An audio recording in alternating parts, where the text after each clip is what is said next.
Olá, tudo bem com você? Que bom que chegou até este vídeo. Preste muita atenção nele, pois ele limpará a sua lente de percepção sobre as verdadeiras razões por trás do que o governo americano anunciou na sexta-feira, 12 de dezembro de 2025, com a notícia sobre o suposto cancelamento da Lei Magnitsky para Moraes, sua esposa e o Instituto Lex. Tem muito mais por trás disto e chegou a hora de você saber a verdade. É impressionante como a narrativa do tal acordo de Donald Trump com o governo brasileiro se espalhou pelo Brasil, cheia de mentiras. Mesmo sem nenhuma evidência ou documento que prove realmente os termos do tal acordo, todo mundo acreditou que, do nada, sem mais nem menos, a Lei Magnitsky foi cancelada, apenas porque os nomes deles não aparecem mais na lista SDN.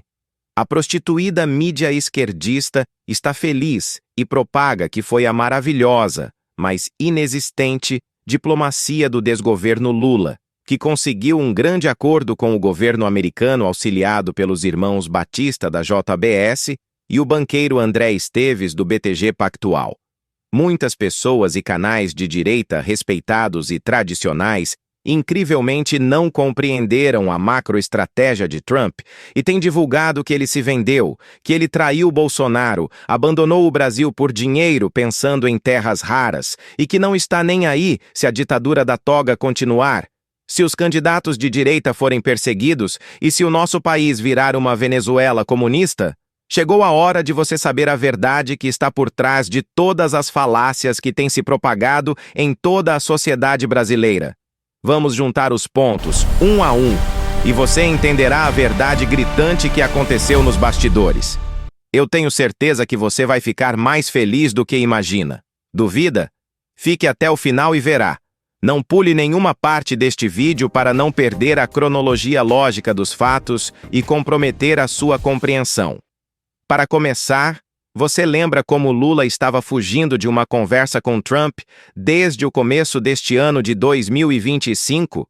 Saiba que naquela altura, em 2 de fevereiro de 2025, o governo americano já tinha toda a prova encontrada pelo DOGE, capitaneado por Elon Musk, de como a USAID e o governo Biden interferiram nas eleições brasileiras de 2022 e no pseudo-golpe do 8 de janeiro de 2023.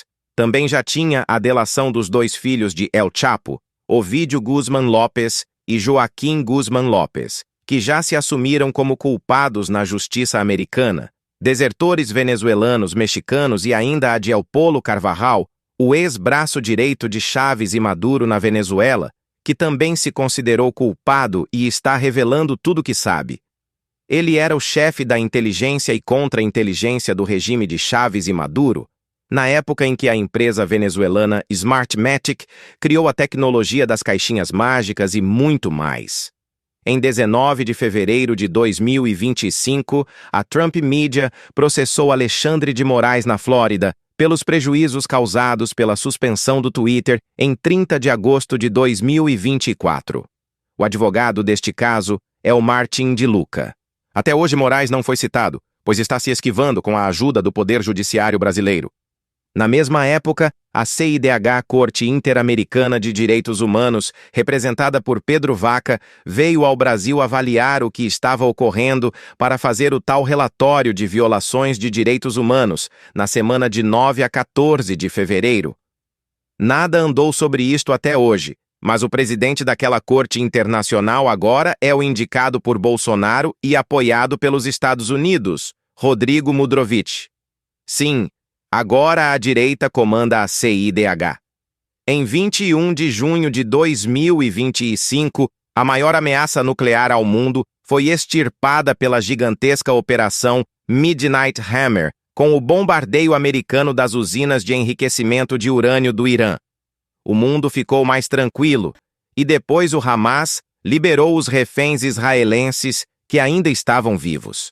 Lula aprofundou o discurso contra Israel e simplesmente estava se escondendo de Trump, inventando desculpas, falando bravatas, nova moeda do BRICS. Disse em 17 de julho de 2025 que Trump não era o imperador do mundo. Enfim, tensionando ao máximo a relação, enquanto Eduardo Bolsonaro e Paulo Figueiredo trabalhavam para que autoridades abusadoras de seus poderes fossem sancionadas. Lula estava deliberadamente provocando Trump para que o Brasil fosse muito sancionado e embargado, pois ele sempre desejou destruir a economia e o agro brasileiro e falir o país. No mesmo dia 17 de julho, Trump enviou carta a Jair Bolsonaro, evidenciado as razões da sua injusta perseguição, o ataque à liberdade de expressão e a lawfare contra opositores políticos, exigindo do STF e de Lula que a perseguição terminasse. O tempo passou e nada disso foi feito. Naquela mesma semana, em 15 de julho, teve início a investigação da Seção 301, matéria que expliquei em detalhes em vídeo próprio aqui no canal e que pode trazer sérias dores de cabeça para o Brasil, principalmente a empresários e banqueiros que suportam o sistema lulopetista. Além disto, a inteligência da CIA e do FBI, auxiliados pelo Mossad, tem mapeado toda a criminalidade organizada PCC e CV e todos os nichos de vínculos terroristas no Brasil, Colômbia e Venezuela e outros países.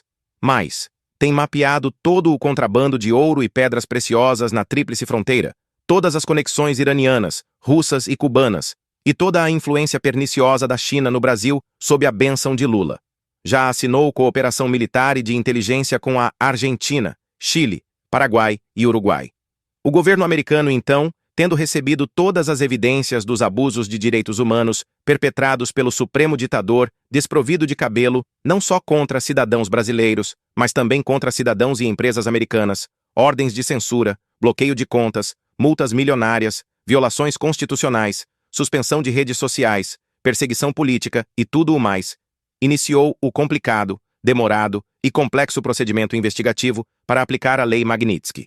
Ela não depende da vontade ou de uma canetada dele. Precisou passar por 7 secretarias, ministérios americanos, com a análise de toneladas de provas, e apenas com o parecer positivo de cada uma, a lei poderia ser aplicada pelo OFAC. Se houvesse um voto contra ela, não seria aprovada. O processo americano para investigar a fraude no visto de entrada de Felipe Martins nos Estados Unidos está caminhando a passos largos, e toda a investigação federal segue a pleno vapor. Já já a verdade virá à tona neste caso, e muita gente poderosa do Brasil será condenada a pagar milionárias indenizações e sofrer até mesmo prisão.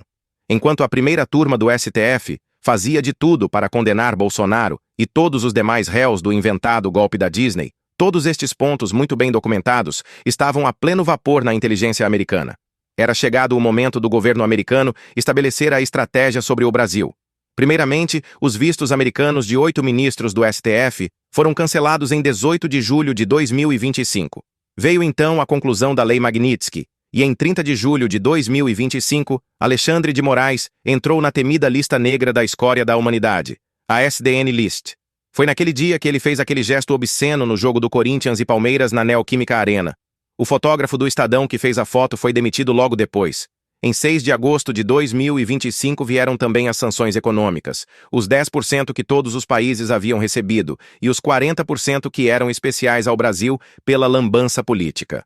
Lula não deu bola e disse que também sancionaria os americanos e todo aquele blá blá blá. O supremo sistema lulopetista não recuou 1 milímetro. Depois, em 22 de setembro de 2025, entraram também na Lei Magnitsky Viviane Barcy de Moraes e o Instituto Lex, no qual estão registradas todas as propriedades da família Moraes. Aí veio a Assembleia Geral da ONU, na qual Trump discursou depois de Lula em 23 de setembro de 2025, e disse, no final do seu discurso de improviso, que tinha havido uma certa química entre ele e Lula. Foi a isca. I was walking in and the leader of Brazil was walking out. We saw him and I saw him, he saw me, and we embraced. And then I'm saying, can you believe I'm going to be saying this in just 2 minutes? But we actually agreed that we would meet next week. We didn't have much time to talk, like about 20 seconds. They were in retrospect, I'm glad I waited because this thing didn't work out too well. But we did talk, we had a good talk, and we agreed to meet next week, if that's of interest. But he seemed like a very nice man, actually. He liked me, I liked him. But if you, and I only do business with people I like. I don't when I don't like them, I don't like them. But we had, at least for about 39 seconds, we had excellent chemistry. It's a good sign. But also in the past, Brazil, can you believe this, unfairly tariffed our nation, but now because of our tariffs, we are hitting them back, and we're hitting them back very hard. As president, I will always defend our national sovereignty and the rights of American citizens. So I'm very sorry to say this, that Brazil is doing poorly and will continue to do poorly. They can only do well when they're working with us. Without us, they will fail, just as others have failed. Contudo, disse também que o Brasil estava indo em um caminho muito ruim e que isto não era bom. Passada a Assembleia da ONU, os americanos começaram a mostrar para o governo de esquerda brasileiro via Itamaraty que todas as provas que eles tinham da corrupção, da fraude, da roubalheira e dos abusos poderia implodir a República e derrubar muita gente poderosa. Pressionado, Lula voltou ao Brasil de cabeça quente e começou a falar cada vez mais besteira. As equipes de diplomatas dos dois países começaram aquela novela de marcar uma reunião, para depois marcar outra reunião, para depois marcar outra reunião sem nada resolver. As exigências americanas começaram a ser feitas com firmeza, mas a equipe de Mauro Vieira, tensa e preocupada, fugia e não sabia o que fazer. Sabendo que a maior força da esquerda na América do Sul vem do narconegócio, bem como que esta atividade mata mais de 110 mil americanos por ano, sabotando os Estados Unidos por dentro, Trump começou a pressionar Maduro pouco a pouco desde o meio deste ano com crescente presença militar no Caribe. Como uma cobra que aperta cada vez mais, bem devagar a pressão foi ficando mais e mais intensa. Mauro Vieira foi a Caracas para ver como poderia ajudar Maduro, e até uma operação militar brasileira foi pensada, mas depois abortada. O desespero começou a ficar evidente para quem teve olhos para ver. Lula conversou com Maduro, seu companheiro do Fórum de São Paulo, tentando encontrar uma saída. Depois, foi pessoalmente conversar com Petros, presidente da Colômbia, na tal cúpula da Organização do Tratado de Operação Amazônica OTCA. Começaram a perceber que a casa deles estava para cair muito em breve. Precisavam aumentar bem rápido os lucros da sua atividade e pensar em um plano B, mas a inteligência americana já estava monitorando tudo de perto. Em 26 de agosto de 2025, no encontro da Malásia, no qual o Brasil não tinha nenhum interesse, Lula deu um jeito de ir justamente para tentar sentir a temperatura da pressão diretamente de Trump. Na conversa privada que tiveram, os americanos colocaram a verdade sobre a mesa e cobraram providências de forma muito firme. Lula voltou fingindo demência e usando a tal narrativa da soberania, mas estava já naquela altura com a fralda suja e sem dormir. A presença militar americana no Caribe aumentou consideravelmente. Barcos com traficantes foram eliminados e navios de petróleo estão sendo interceptados. 1/3 da marinha americana está lá. Não é brincadeira. Cuba e Venezuela estão sendo sufocadas. Quando Maduro cair, as raízes da esquerda secarão para nunca mais brotar.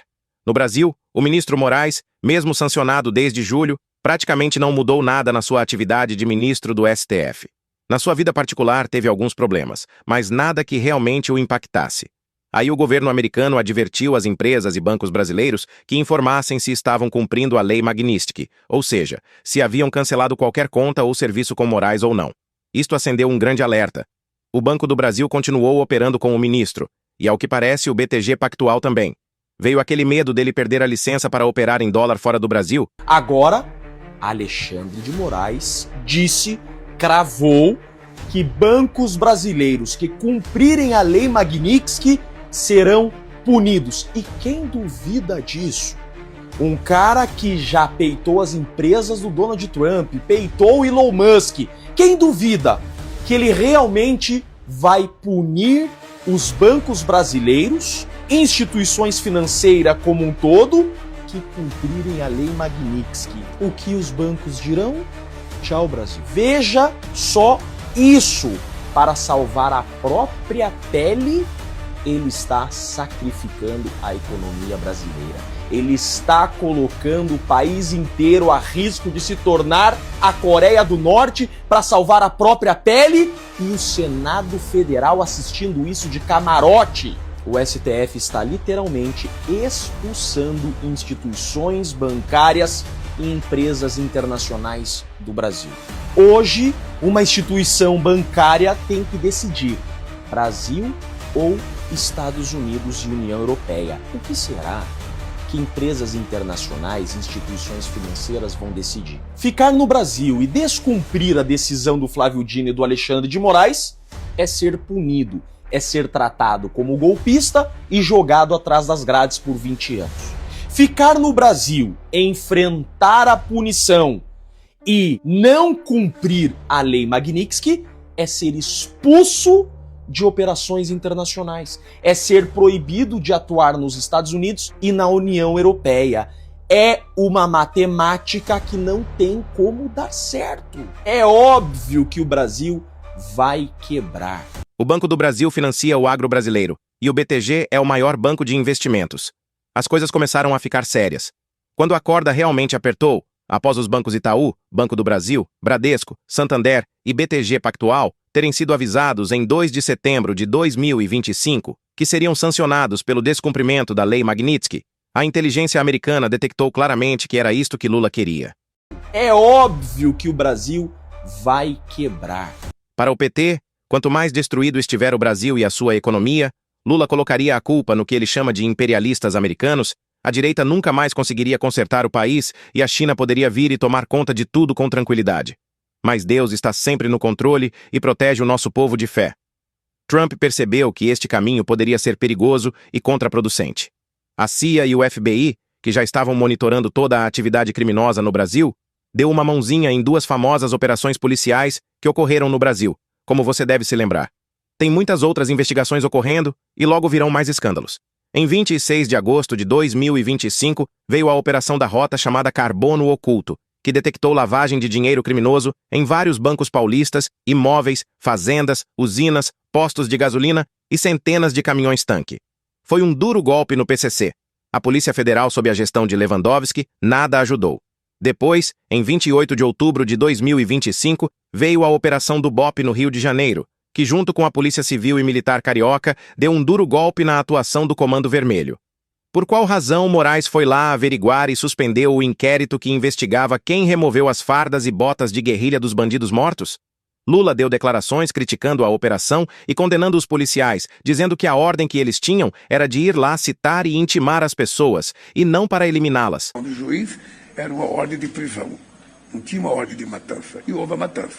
O dado concreto é que a operação, do ponto de vista da quantidade de mortes, as pessoas podem considerar um sucesso, mas do ponto de vista da ação do Estado, eu acho que ela foi desastrosa.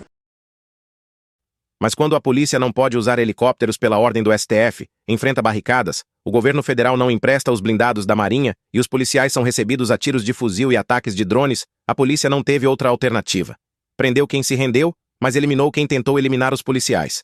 Logo depois, Lula disse a célebre frase que os traficantes são vítimas dos usuários. Os usuários são responsáveis pelos traficantes, que são, vítimas dos usuários. Tudo isto acontecendo e também a CPMI do INSS, que está chegando perto dos grandes corruptos, com prisões decretadas e quebra de sigilos telemático, bancário e fiscal. O irmão de Lula está envolvido. Lulinha já fugiu do Brasil. O cerco está se fechando em várias frentes. O mundo dá voltas, né não? Enquanto o filho do Bolsonaro está crescendo nas pesquisas e vai ser o nosso próximo presidente, o filho do Lula vai ser o nosso próximo presidiário. Sinceramente, o André Mendonça, no andar da carruagem das investigações, ele não vai ter outra opção no ano que vem, a não ser mandar prender o filho do Lula. Você se lembra da delação de um cara que trabalhava com Careca, que tá preso, e ele falou, olha, o Careca passava uma mesada de 300 mil reais pro filhinho do Lula, sem falar de um bolão de 25 milhões, que era o dinheiro que ele estava roubando ali dos velhinhos do INSS. Logo depois, em 18 de novembro de 2025, estourou o gigantesco escândalo do Banco Master. Aquele mesmo que tem um contrato de 129 milhões de reais com o escritório de Viviane Barcy de Moraes, a esposa do desprovido de cabelo. Muita gente investiu dinheiro neste banco e há notícias de venda de títulos falsos até dos Estados Unidos. Esta história ainda vai render muito. O governo Trump estava com todo o processo pronto para sancionar com a Lei Magnitsky outros ministros do STF.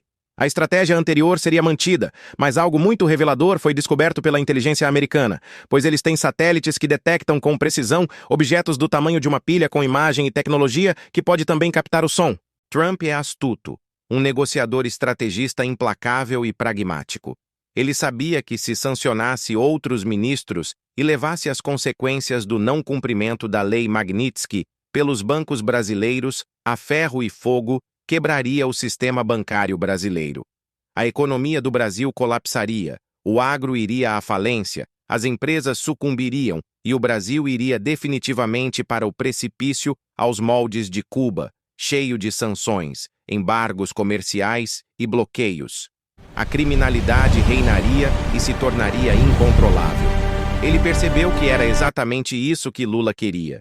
Com a falta ou queda dos alimentos produzidos no Brasil, os preços de carne, laranja, café e outras commodities subiriam nos Estados Unidos, a inflação subiria a passos largos, afetaria o bolso dos americanos e impactaria a aprovação de Trump.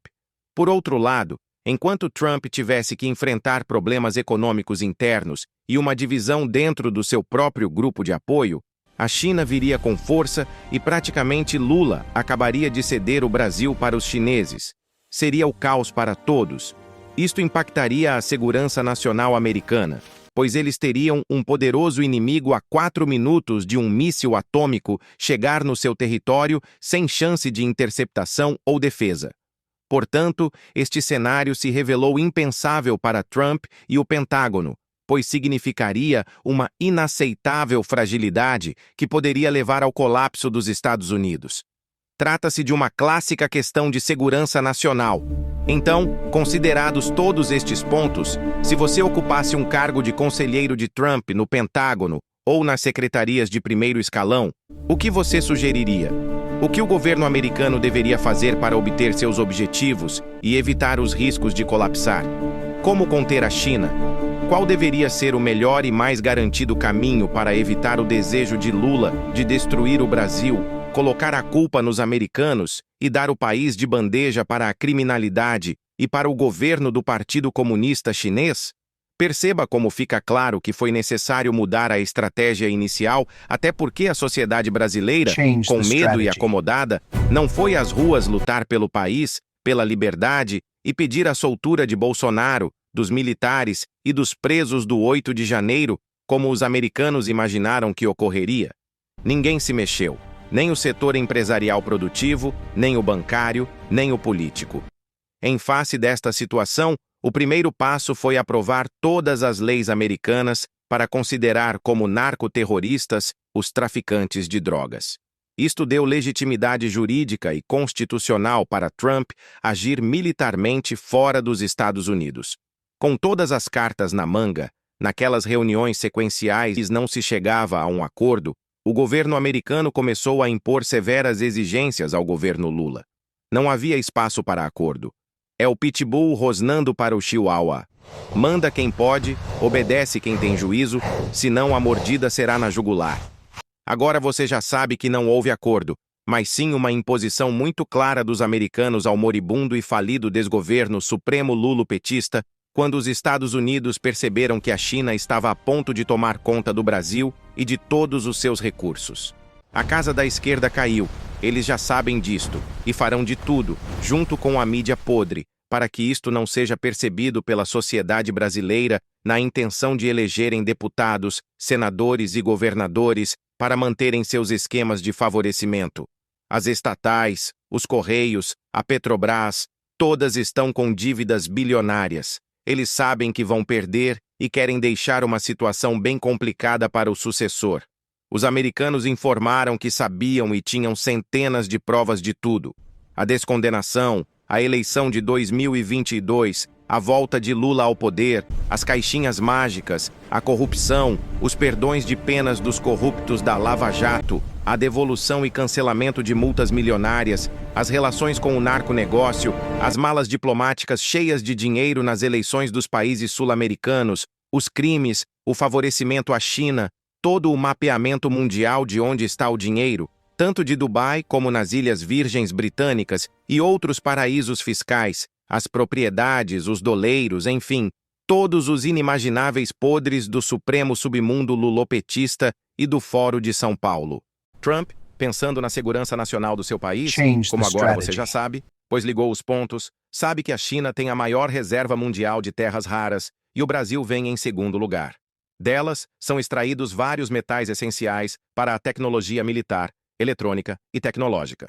Se a China, que já tem a maior reserva, tomasse conta da segunda maior reserva, que é a brasileira, os Estados Unidos ficariam sem acesso a elementos cruciais para a expansão da inteligência artificial, tecnologia e defesa militar. Isto não poderia ocorrer. Trump então exigiu que o Brasil cancelasse todos os contratos com a China e que ela não mais teria ingerência em terras raras, satélites e outras atividades estratégicas sensíveis no nosso continente americano. Exigiu que houvesse efetivo combate ao crime organizado e ao narcoterrorismo. Mais, exigiu eleições limpas e transparentes no Brasil. Exigiu o fim da censura nas redes sociais. Exigiu que não houvesse multas ou impostos abusivos para as empresas Big Tech americanas. Mais, exigiu o fim da perseguição política a opositores. Mais, exigiu de Lula que ele ajudasse a entregar Maduro sem que Trump precisasse invadir a Venezuela ou dar um tiro. Trump se preocupa com a eleição ao Congresso americano de meio de mandato e precisa manter a maioria na Câmara e no Senado. Ele prometeu encerrar guerras e jamais começar uma... Exigiu que seja dada anistia a Bolsonaro e a todos os presos e condenados do 8 de janeiro. Exigiu Bolsonaro elegível em 2026 e finalmente exigiu que Lula não venha como candidato. Lula sabe que a onda de direita mundial vai limpar o Brasil. Desta vez ele não terá apoio ou financiamento internacional, e os americanos estarão fiscalizando tudo com lupa. Lula não quer encerrar a sua carreira com uma vergonhosa derrota nas urnas. Certamente ele vai alegar uma doença, um problema qualquer, e abandonará a corrida. Contudo, ele acha que pode transferir votos como Bolsonaro faz, mas esquece que nunca apoiou algum sucessor. Quem deve vir é o Poste, mais conhecido como Taxad, que deve se desligar do Ministério da Fazenda em fevereiro do ano que vem. Este é o quadro que parece ser verdade, conforme informações esparsas mundiais, mas que a mídia brasileira esconderá e a maior parte dos canais de direita não captou. Portanto, se o Supremo Júris Governo Lula não cumprir as exigências, toda a verdade será revelada, as provas serão apresentadas, e não só a Lei Magnitsky, como vários outros efeitos das normas americanas muito mais graves, incidirão sobre todos os envolvidos: Congresso, Executivo, Judiciário, empresários, políticos, jornalistas, banqueiros. 100 vezes mais forte, com prisões, bloqueio de ativos e exposição mundial. Seria o maior escândalo mundial de corrupção política, institucional e midiática que abalaria toda a esquerda planetária. Preste muita atenção aqui. Os americanos colocaram Lula e Moraes contra a parede, e com coleira bem apertada. É como se fosse uma tornozeleira eletrônica que dá choque. Estão sendo vigiados de perto. Para concluir este entendimento, Trump e Lula conversaram por telefone no início de dezembro. Escute bem, Lula. Isso é inegociável. Por cerca de 40 minutos. Ali, a definição foi imposta sem conversa mole. O governo Lula então pediu para que fosse retirada a suspensão dos vistos americanos aos ministros. O governo Trump negou, mas disse que poderia pensar a respeito a depender de como se comportariam daqui para a frente. O governo Lula então pediu para que as sanções de Moraes, de Viviane e do Instituto Lex fossem retiradas. O governo Trump negou, mas disse que daria apenas uma suspensão temporária e condicional dos efeitos da Lei Magnitsky, retirando seus nomes da SDN List da OFAC. Neste cenário, portanto, os nomes deles não aparecem mais na lista desde sexta-feira, 12 de dezembro. Mas isto não significa que a Magnitsky foi cancelada. Rubio, ouça bem, apenas suspender a Magnitsky contra o Careca não significa cancelamento. Isto mostra a nossa superioridade e força. Rubio, ela apenas foi suspensa mediante condição como garantia de que o acordo será cumprido por Lula e pelo STF, os quais têm tudo a perder se não cumprirem. Cancelar a Magnitsky significaria zerar tudo, e caso fosse novamente necessário, toda a investigação deveria começar do zero. Isto acabaria com todo o gigantesco trabalho já realizado. Tal opção nem foi considerada. O que houve, e fique feliz por isto, foi uma suspensão temporária condicional dos efeitos da Lei Magnitsky, justo no momento em que as suas consequências seriam ainda mais fortes e graves, e se estenderiam a outras pessoas. A suspensão foi baseada na lei por razões de segurança nacional americana e aprovada pelo Congresso americano. As president, I will always defend our national sovereignty and the rights of American. Foi uma jogada de mestre de Trump. As tarifas de 40% que incidiam sobre produtos agrícolas como carne bovina, café, frutas, vegetais e nozes brasileiras foram revogadas por uma ordem executiva do presidente Donald Trump. A medida teve efeito retroativo a partir de 13 de novembro de 2025 e visava aliviar a inflação no EUA. Os americanos estão de olho em tudo que ocorre no Brasil, e Trump já deixou claro que sua prioridade é o continente americano. Portanto, seu governo já ajudou a eleger a direita em vários países da América do Sul e Central. O mais recente é o Chile. Por outro lado, não faria nenhum sentido Trump colocar 1/3 do seu poderio naval militar no Caribe para derrubar Maduro, salvar a Venezuela e abandonar o Brasil, país que é muito maior, mais rico e muito mais relevante e importante para os negócios e a segurança nacional americana e de todo o continente. O Brasil é a prioridade. Saiba então que agora quem dá as cartas é Trump. Se o governo Lula se comportar e cumprir tudo o que foi solicitado, Moraes, Viviane e o Instituto Lex podem realmente ficar livres das sanções Magnitsky, mas não escaparão das consequências das outras investigações pelos atos que cometeram. O Brasil deve voltar a respirar liberdade e normalidade institucional muito antes do que você imagina. Porém, se o acordo não for cumprido e as coisas não mudarem, ou até piorarem, não só eles, como todos os envolvidos, já identificados, sofrerão as consequências 100 vezes piores, que evidenciarão toda a sujeira mais profunda do pântano supremo lulopetista. Não sobraria pedra sobre pedra no carcomido sistema que governa o Brasil. Estes tempos sombrios passarão. Nós temos que eleger o presidente, mas ele não terá poder sem senadores de direita, vindos de todos os estados, de deputados e até de governadores. A direita precisa varrer a esquerda do Brasil o quanto antes. Temos que ser a maioria na Câmara e no Senado. Isto é prioridade máxima. Nós, de direita, precisamos nos unir e nos fortalecer para conscientizar cada eleitor com a verdade. Portanto, se este vídeo agregou conhecimento a você, deixe o seu like, pois assim o algoritmo do YouTube vai entender que o vídeo é relevante e o indicará para muitas outras pessoas. Inscreva-se no canal e compartilhe este importante vídeo com seus amigos nos grupos de WhatsApp, Telegram, Facebook e outros. Deixe o seu comentário. Faça a sua parte e ajude a fazer o Brasil conhecer a verdade, escapar das falsas narrativas e construir um futuro de liberdade, segurança e prosperidade. Deus, pátria, família e liberdade não são palavras, mas sim nossos valores. Nunca esqueça disto. Não perca as esperanças. Nós reconstruiremos nosso amado país. Somos a maioria. Com um Congresso forte e corajoso, poderemos mudar tudo o que é necessário para limpar os poderes, consertar a economia e criar leis que beneficiam o país, dando mais poderes para os estados e reduzindo impostos. Com o apoio de Trump, o Brasil decolará muito mais rápido do que podemos imaginar hoje, e a economia brasileira crescerá vertiginosamente, com mais empregos, negócios, parcerias e prosperidade. Um forte abraço e saiba que o ano de 2026 será espetacular para nós, desde que cada um faça a sua parte. Conscientize-se e ajude mais pessoas a se conscientizarem também, compartilhando este vídeo e deixando o seu like. Não perca a fé no Brasil. O futuro do nosso país está nas suas mãos. Família Brasil, você e eu.